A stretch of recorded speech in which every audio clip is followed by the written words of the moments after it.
Hello, boys and girls. This is The Numbers They Tell You A Lot. I am your host, Dr. Hodgie, the Electric Smodgie. The topic for this episode of The Numbers They Tell You A Lot is A.J. McCarron's first career start. A lot of people mention the fact that an Alabama quarterback hasn't won an NFL game, meaning a start, since November 15th, 1987, when Jeff Rutledge and the Giants beat the Eagles 20-17. But does that really mean much? I mean, do you know the last time a TCU quarterback other than Andy Dalton won a game? I'll tell you, October 10th, 1971, when Kent Nix started for the Chicago Bears in a victory over the New Orleans Saints. Hold your horses there, Hodgie, you say. That's like comparing James Taylor, the 19th century Scottish minister, to James Taylor, the singer-songwriter.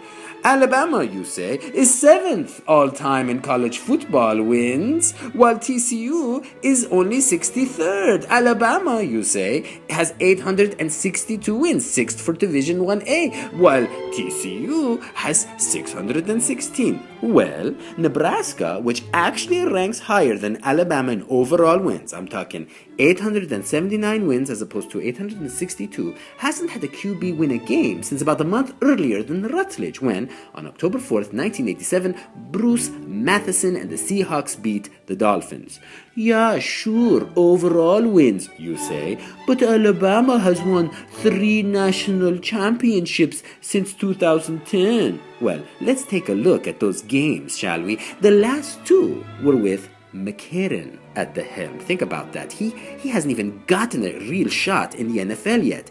And the first was with Greg McElroy, who actually won a game for the Jets against the Cardinals in 2012, even though he didn't start. But more importantly, he didn't exactly carry the Crimson Tide to the title in the game against Texas in 2010, going 6 for 11 for 58 yards with 0 touchdowns.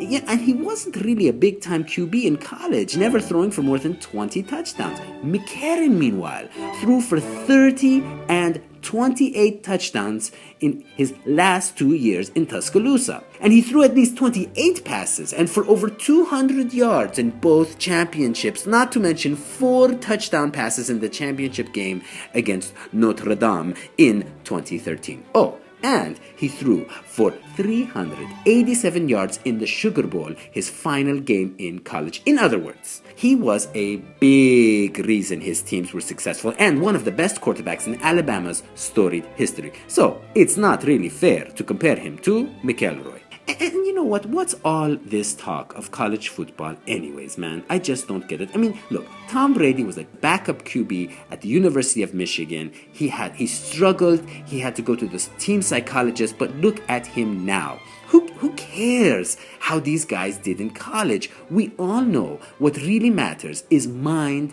over matter. Mind always conquers matter. McCarron has hinted that he might be the next Tom Brady. Now, most people just see this as swagger, but those of us who study parapsychology, we know exactly what's going on. This is a classic case of psychokinesis, the science of affecting outcomes using only one's inner mojo. Jean-Pierre Girard, Uri Geller, Boris Ermoleyev, and of course our favorite yogi Swami Rama have all made objects bend or levitate using simply the incredible powers of the mind. You just watch as McCarron, or as we prefer to call him McCrackin, changes the outcome of the Bengals' coming games using simply the magical powers of self-confidence.